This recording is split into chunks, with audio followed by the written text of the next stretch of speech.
मंदिर में पीएमओ द्वारा सीधे नियुक्त किए गए लोगों पर लगे भ्रष्टाचार और चढ़ावा चोरी के ताजा आरोप कोई इकलौती या अप्रत्याशित घटना नहीं है। यह खुलासे उस लंबी प्रक्रिया की एक और कड़ी है जिसके तहत भगवान राम के नाम पर खड़ी की गई पूरी व्यवस्था कुछ लोगों के निजी स्वार्थ और राजनीतिक वर्चस्व की रखेल बना दी गई है। यही हाल पुरातन काशी विश्वनाथ मंदिर, गुजरात के द्वारकाधीश मंदिर, उज्जैन के महाकाल मंदिर, बोध गया के महाबोधि मंदिर और अन्य कई ऐतिहासिक मंदिरों के साथ किया जा चुका है। ये लूट सरकारी खजानों की लूट और जमीन जायदाद की लूट से कहीं अधिक भयंकर है, क्योंकि इससे सिद्ध होता है कि संघ परिवार हमारे देवी देवताओं को भी अपना बंधक बनाकर हमारे मंदिरों को लुटेरों और गुंडा तत्वों के अड्डे बना चुके हैं और ये डकैतियां सरकारी संरक्षण में हो रही हैं। 1980 के दशक से ही जब भाजपा और आरएसएस ने राम मंदिर आंदोलन में घुसपैठ करके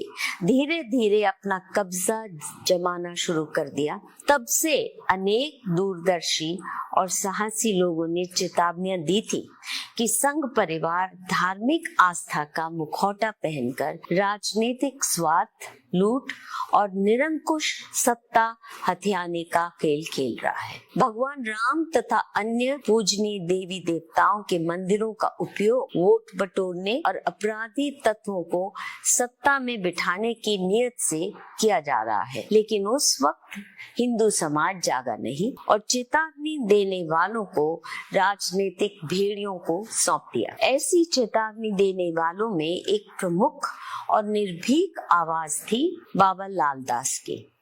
आज मैं आपके साथ बाबा लाल दास के साथ ली गई उस इंटरव्यू को साझा कर रही हूँ जो मैंने जुलाई 1993 में मानुषी के दफ्तर में रिकॉर्ड की थी, लेकिन उस वर्ष नवंबर में उनकी हत्या कर दी गई। उनकी इंटरव्यू मानुषी पत्रिका की अंग्रेजी एडिशन अंक 79 यानी 79 में प्रकाशित की गई थी। इस लेख का शीर्षक था I wonder how I am still alive, Baba Lal Das interviewed by Madhu Kishwar a few months before his murder. उस समय बाबा लाल दास की आयु 50 वर्ष से भी कम थी। उनका जन्म अयोध्या के निकट स्थित श्रृंगू ऋषि गांव में हुआ था। उन्होंने जम्मू कश्मीर के रघुनाथपुर में धार्मिक शिक्षा प्राप्त की थी और उसके बाद गुजरात के मेहसाणा स्थित एक मंदिर में पुजारी के रूप में सेवा की। अंत में वह अयोध्या आकर राम जन्मभूमि मंदिर में सेवा करने लगे। बाबरी मस्जिद राम जन्मभूमि विवाद के दौरान बाबा लाल दास ने सभी पक्षों के साथ निष्पक्ष संवाद बनाए रखा और दोनों समुदायों के बीच शांति, बातचीत और समन्वय स्थापित करने के लिए निरंतर प्रयास किए। वर्ष 1981 में लखनऊ के उच्च न्यायालय ने बाबा लाल दास को राम जन्मभूमि मंदिर के प्रबंधन हेतु मुख्य पुजारी के रूप में नियुक्त किया और ये भी निर्देश दिया कि उस स्थान पर शांति बनाए रखना उनकी जिम्मेदारी है। लेकिन 1 मार्च 1992 को कल्याण सिंह के नेतृत्व वाली भाजपा सरकार ने उन्हें गैर कानूनी ढंग से बाहुबल के जोर पर उनके पद से हटा दिया और उनकी जगह अपने एक वफादार व्यक्ति को नियुक्त कर दिया। लेकिन बाबा लाल दास ने न तो हार मानी और न ही चुप्पी साधी। उन्होंने इस गैर कानूनी हस्तक्षेप के खिलाफ हाई कोर्ट में याचिका भी डाली और लगातार उन षड्यंत्रों और स्कैम्स को उजागर करते रहे जो राम मंदिर आंदोलन में भाजपा और संघ परिवार के आगमन के तुरंत बाद शुरू हो गए थे। बाबा लाल दास ने बार बार चेताया कि संघ परिवार ने घिनौने षड्यंत्रों के माध्यम से राम मंदिर आंदोलन को अपनी राजनीतिक जागीर बना लिया है और इसके परिणाम घातक होंगे। बेबाक आवाज में अपनी बात रखने वाले बाबा लाल दास अपने जीवन के अंतिम क्षण तक संघ परिवार के मुखर आलोचक बने रहे। लेकिन उन्हें इसकी कीमत अपने प्राण देकर चुकानी पड़ी। जब उन्होंने ये आरोप लगाया कि बाबरी ढांचे को तोड़ने की मुहिम की आड़ में संघ परिवार से जुड़े लोगों ने सीता की रसोई नामक पुरातन मंदिर के साथ साथ अयोध्या के अन्य कई मंदिरों को तोड़कर वहां की दान पेटी तक लूट ली, तो संघ परिवार के लोग आग बबूला हो गए। बाबा लाल दास का यह भी आरोप था कि संघियों ने रामलला सहित अनेक देवी देवताओं की मूल प्रतिमाएं चोरी कर ली और उनकी जगह नकली मूर्तियां स्थापित कर दी। इन आरोपों के कारण संघ परिवार के लोग उनके जानी दुश्मन बन गए। उनकी हत्या से करीब 3 महीने पहले जब मैंने उनका ये इंटरव्यू लिया था, तब उन्होंने खुले शब्दों में ये शंका व्यक्त की थी कि वे भाजपा शासन काल में अधिक समय तक जीवित नहीं रह पाएंगे, क्योंकि बाबा लाल दास पर कई बार घातक हमले हो चुके थे और उन्हें बार बार जान से मारने की धमकियां दी जा चुकी थी। इसलिए उन्होंने उत्तर प्रदेश की सरकार से हाई कोर्ट द्वारा उन्हें प्रदान की गई पुलिस सुरक्षा को बहाल करने की अपील की, जिसे भाजपा की कल्याण सिंह सरकार ने ठुकरा दिया। ये अच्छी तरह जानते हुए भी कि बाबा लाल दास प्रभावशाली राजनीतिक अपराधियों के निशाने पर हैं। 16 नवंबर 1993 की रात उत्तर प्रदेश विधानसभा चुनाव से मात्र 2 दिन पहले बाबा लाल दास की बस्ती जिले के छावनी थाना क्षेत्र के रानीपुर चलतर गांव में अयोध्या से लगभग 20 किलोमीटर दूर रात लगभग 9:30 बजे गोलियों से भूनकर हत्या कर दी गई। उस हत्याकांड की जांच रिपोर्ट भी हमने मानुषी में छापी थी। आज इस इंटरव्यू में किए खुलासों को जानना इसलिए महत्वपूर्ण है क्योंकि इसमें उस व्यक्ति की चेतावनियां दर्ज हैं, जिसने हमारे पावन मंदिरों के राजनीतिक दुरुपयोग के खतरों को बहुत पहले पहचान लिया था और जिसने सच बोलने की कीमत अपने प्राणों की आहुति देकर चुकाई। क्योंकि जिस समय ये इंटरव्यू मैंने रिकॉर्ड किया था, उस समय मानुषी के पास वीडियो कैमरा इत्यादि उपलब्ध नहीं थे, इसलिए ये इंटरव्यू एक छोटे से ऑडियो रिकॉर्डर पर टेप की गई थी। बाबा लाल दास के साथ मेरी बातचीत हिंदी में रिकॉर्ड हुई थी, लेकिन इसको मानुषी की इंग्लिश एडिशन नंबर 79 यानी 79 में अनुवाद करके हमने छापा था। क्योंकि बाबा लाल दास के साथ ये मेरी पहली मुलाकात थी, इसलिए मैंने साक्षात्कार की शुरुआत में ही उन्हीं से उनका परिचय मांगा। आइए सुनिए 1993 में बाबा लाल दास ने अपने बारे में क्या क्या बताया और अयोध्या पर मंडरा रहे खतरों के बारे में क्या खुलासे किए थे। लेकिन इससे पहले कि बाबा लाल दास की इंटरव्यू मैं आपसे साझा करूं, मैं आप सभी दर्शकों से ये अनुरोध करती हूँ कि स्वयं तो सब्सक्राइब कीजिए इस चैनल को, लेकिन अपने मित्रों को, अपने परिवार के सदस्यों को भी आग्रह कीजिए कि मानुषी इंडिया चैनल को सब्सक्राइब करें। आप जानते हैं कि मैं भी और हमारी संस्था मानुषी भी भाजपा सरकार के टारगेट पर है और वो पूरा भरसक प्रयास कर रहे हैं कि सभी सोशल मीडिया प्लेटफॉर्म से मानुषी को उड़ा दिया जाए। मेरा ट्विटर अकाउंट तो कब से उन्होंने शैडो बैन किया हुआ था और वहाँ उसके खिलाफ बार बार कंप्लेंट्स करते ही रहते हैं, पर हाल ही में मेरा फेसबुक अकाउंट भी उन्होंने उड़वा दिया और मानुषी इंडिया की आउटरीच को कंट्रोल करने के तरह तरह के उनके षड्यंत्र चलते रहते हैं। तो इसलिए आपसे अनुरोध है कि मानुषी को सब्सक्राइब भी कीजिए, इसको अपने अन्य मित्रों से भी साझा कीजिए और सपोर्ट भी कीजिए। यथासंभव मानुषी को आप लगातार सपोर्ट भी करते रहिए। बाबा लाल दास से जब मैंने उनका परिचय मांगा तो बहुत नपे तुले शब्दों में उन्होंने अपना परिचय ऐसे दिया। मेरा नाम बाबा लाल दास है। सन 1981 में लखनऊ की हाई कोर्ट ने मुझे राम जन्मभूमि मंदिर का मुख्य पुजारी नियुक्त किया था। मुझे हटाने की पावर केवल मजिस्ट्रेट या हाई कोर्ट के पास थी, लेकिन 1 मार्च 1992 के दिन भाजपा सरकार ने कानून की परवाह न करते हुए मुझे जबरन हटाकर अपने वफादार व्यक्ति को राम जन्म स्थान का पुजारी बना दिया। हालांकि ये काम हाई कोर्ट के ऑर्डर का बहुत ही सीरियस उल्लंघन था। उससे पहले मैं राम जन्मभूमि सेवा समिति का कामकाज देखता था। 1969 से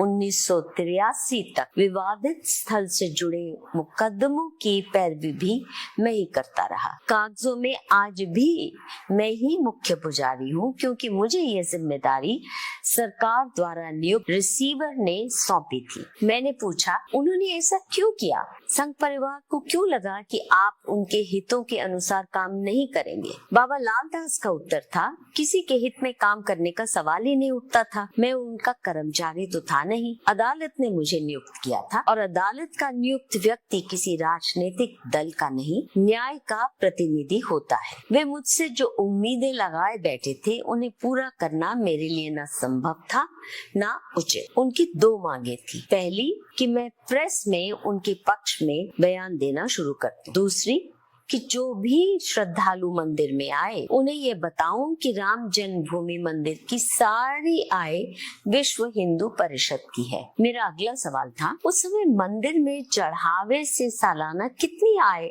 होती थी? बाबा लालदास ने बताया, शुरू में तो बहुत कम पैसे चढ़ावे में आते थे, लेकिन ताला खुलने के बाद चढ़ावा तेजी से बढ़ा। सालाना 5 से 10 लाख रुपए तक आने लगे। मैंने पूछा, ताला खुलने से पहले कितनी आय होती थी? बाबा लालदास ने स्पष्ट किया, उससे पहले लोग मंदिर के भीतर नहीं जाते थे, अखाड़े के चबूतरे पर ही चढ़ावा चढ़ाते थे। 5-6 महीने बाद जब दान पात्र खोले जाते तो उनमें 10-12 हजार रुपए निकलते थे। कुल मिलाकर साल भर में 30 से 35 हजार रुपए के आसपास आय होती थी। उसी से मंदिर और पुजारियों का खर्च चलता था। इस पर मैंने पूछा, क्या विश्व हिंदू परिषद चाहती थी कि सारा चढ़ावा उन्हें सौंप दिया जाए? बाबा लालदास ने कहा, पैसे से भी ज्यादा उनकी दिलचस्पी प्रचार में थी। वे चाहते थे कि हम हर आने वाले श्रद्धालु से कहें कि मंदिर विश्व हिंदू परिषद का है, क्योंकि उन्होंने पूरे देश में ये प्रचार कर रखा था कि राम जन्मभूमि पर उनका अधिकार है। मेरा अगला प्रश्न था, विश्व हिंदू परिषद का अयोध्या में दखल कब से शुरू हुआ? बाबा लालदास ने बताया, 1984 से संघ परिवार का दखल शुरू हुआ और 1984 के बाद ही दंगे, हिंसा और तनाव का सिलसिला शुरू हो गया। उससे पहले ऐसा कुछ नहीं था। 1949 में एक छोटा सा विवाद जरूर हुआ था, जिसके बाद दोनों पक्ष अदालत चले गए, लेकिन सड़कों पर न नारेबाजी होती थी, न जुलूस निकलते थे, न हिंसा होती थी। मैंने पूछा, 1984 में ऐसा क्या हुआ कि अचानक उन्हें राम जन्मभूमि की याद आ गई? बाबा लालदास का उत्तर था, इसकी शुरुआत बिहार के सीतामढ़ी से हुई। वहां से राम जन्मभूमि का ताला खुलवाने के नाम पर रथ यात्रा निकाली गई। उस अभियान को लोगों का समर्थन भी मिला और खूब चंदा भी इकट्ठा हुआ। तब उन्हें समझ में आ गया कि इस मुद्दे से पैसा भी कमाया जा सकता है और देश भर में प्रचार का लाभ भी उठाया जा सकता है। जैसे जैसे धन आने लगा वैसे वैसे उनका दखल भी बढ़ता गया। मेरा अगला प्रश्न था, और आपको हटाया कैसे गया? बाबा लालदास ने कहा, बलपूर्वक। ठीक वैसे ही जैसे कोई डाकुओं का गिरोह घर में घुसाए, सब कुछ लूट ले और घर के मालिक को बेघर करते। मैंने पूछा, पुलिस ने कुछ नहीं किया? बाबा लालदास ने निराश भाव में कहा, पुलिस क्या करती? पुलिस भी उन्हीं के साथ थी, राज्य सरकार भी उन्हीं की थी। हैरत में मैंने पूछा, क्या अयोध्या के दूसरे महंतों ने इसका विरोध नहीं किया? बाबा लालदास का उत्तर था, महंत क्या कर सकते थे? जो लोग हमारे पक्ष में थे वे सड़क पर उतरकर लड़ाई तो नहीं लड़ सकते थे, लेकिन उन्होंने नैतिक रूप से इसका विरोध जरूर किया। अयोध्या में छोटे बड़े मिलाकर लगभग 8,500 मंदिर हैं। बाहरी पत्रकार कुछ गिने चुने लोगों से ही मिलते हैं, अक्सर उन्हीं से जो सुर्खियों में रहते हैं। साधु समाज ने हमारे पक्ष में आवाज उठाई, विश्व हिंदू परिषद की इस कार्यवाही का विरोध किया। आम लोगों और अनेक राजनीतिक दलों ने भी हमारा समर्थन किया, लेकिन सरकार ने विरोध को अनसुना कर दिया।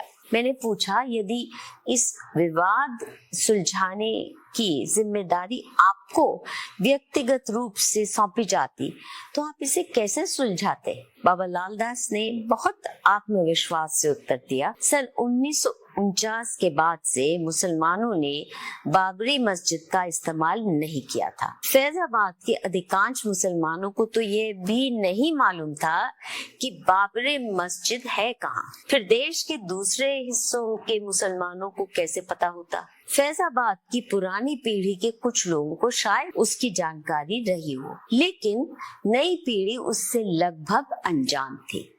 दरअसल बाबर की औलादों से बदला लेने और उन्हें पाकिस्तान भेजने का प्रचार संघ परिवार ने शुरू किया। उसी प्रचार के कारण पूरे देश का ध्यान इस ओर गया कि अयोध्या में बाबरी मस्जिद नाम की कोई जगह है भी। सच तो ये है कि भारत के मुसलमानों को एकजुट करने का काम भी संघ परिवार ने ही किया। जब उन्होंने इस मुद्दे को पूरे देश में उछाला तो मुसलमानों की स्वाभाविक प्रतिक्रिया यही थी कि ये एक शाही मस्जिद है जिस पर पहले से अदालत में मुकदमा चल रहा है, इसलिए उसके साथ छेड़छाड़ नहीं होनी चाहिए। जब तक उन पर खुलेआम हमले नहीं हुए तब तक मुसलमान इस मुद्दे को लेकर सड़कों पर नहीं उतरे। 1 फरवरी 1986 को जिला अदालत ने ताला खोलने का आदेश दे दिया।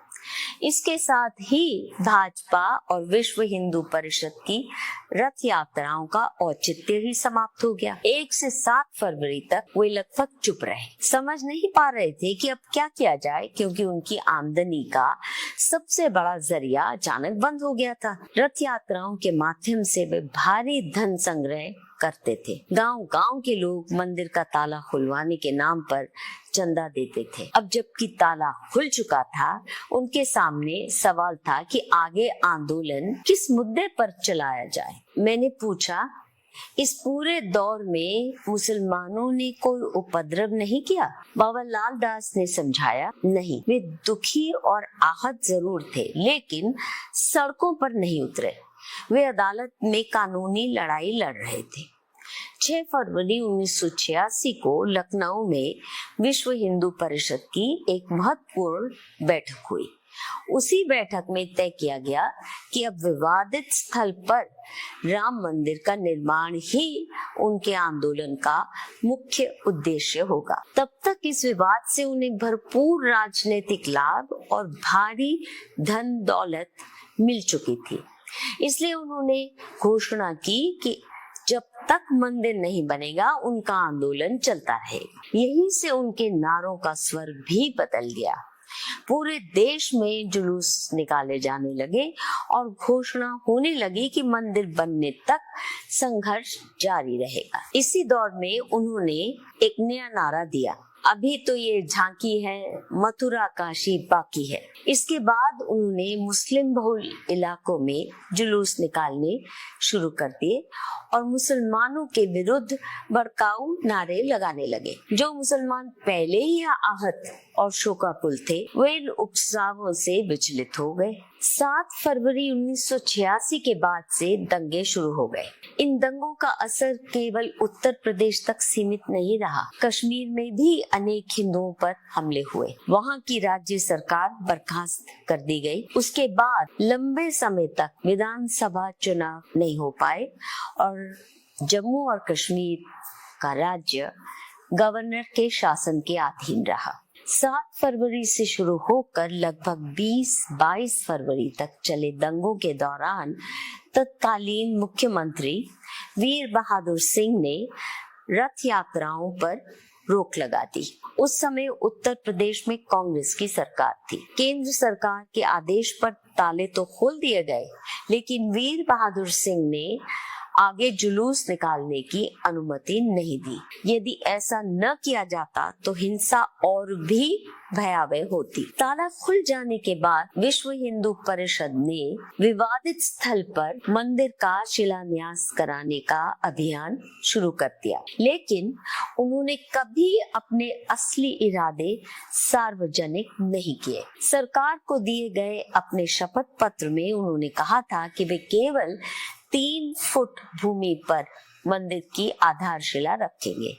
उन्होंने ये भी आश्वासन दिया था कि विवादित ढांचे को कोई नुकसान नहीं पहुंचाया जाएगा, किसी चीज को नहीं छेड़ा जाएगा और किसी प्रकार की हिंसा नहीं होगी। परंतु उनकी वास्तविक योजना कुछ और ही थी। उनका अनुमान था कि शिलान्यास के बाद तनाव बढ़ेगा, हिंसा भड़केगी और निर्माण कार्य रोकना पड़ेगा। निर्माण कार्य रुकते ही हिंदुओं में आक्रोश फैलाया जाएगा और उन्हें अपने आंदोलन के समर्थन में लामबंद किया जाएगा। शिलान्यास के बाद उन्होंने मंदिर निर्माण का काम शुरू कर दिया, लेकिन तत्कालीन मुख्यमंत्री वीर बहादुर सिंह ने निर्माण कार्य रुकवा दिया। तब विश्व हिंदू परिषद ने पूरे देश में ये प्रचार शुरू कर दिया कि उन्हें राम मंदिर बनाने से रोका जा रहा है। इसके बाद राजीव गांधी की हत्या हो गई और फिर आम चुनाव हुए। केंद्र में कांग्रेस की सरकार बनी और उत्तर प्रदेश में भाजपा की। आम लोगों को यह समझ में ही नहीं आया कि कांग्रेस और भाजपा का इस मुद्दे पर एक ही तरह का साझा राजनीतिक एजेंडा है। दोनों दल बारी बारी से कभी नरम तो कभी गर्म रुख अपनाकर जनता को भ्रमित करते रहे। लोग उनके इस खेल को समझ नहीं पाए। एक और बात साफ कर दूं, ताला किसी अदालत के आदेश से नहीं लगाया गया था। मंदिर का ताला सन 1949 में नहीं बल्कि सन 1971 में लगाया गया था। कानूनी स्थिति ये थी कि पूरी संपत्ति एक रिसीवर के अधीन थी। राम चबूतरे की रसोई में भगवान के लिए भोग बनता था और ड्यूटी पर तैनात संतरी भोग लगाने के समय ताला खोल देता था। 1971 में उस समय के रिसीवर प्रियदत्त राम का निधन हो गया। इसके बाद नए रिसीवर और निर्मोही अखाड़े के बीच विवाद पैदा हो गया। पुलिस ने हस्तक्षेप किया और अपनी ओर से एक ताला लगा दिया, जिसकी चाबी पुलिस के पास रहती थी। ड्यूटी बदलने पर एक संतरी दूसरे संतरी को चाबी सौंप देता था। वहाँ 2 दरवाजे थे, उनमें से एक दरवाजा भोग और पूजा अर्चना के लिए हमेशा खुला रहता था। यही व्यवस्था लगातार चल रही थी। भाजपा और विश्व हिंदू परिषद ने इसी स्थिति का राजनीतिक लाभ उठाया। उन्होंने इसे प्रचार का हथियार बना दिया और फिर दूसरे ताले को खुलवाने का अभियान छेड़ दिया। इसलिए ये कहना गलत है कि पूरा परिसर ताला बंद था। सुरक्षा की दृष्टि से केवल एक दरवाजे पर ताला रहता था।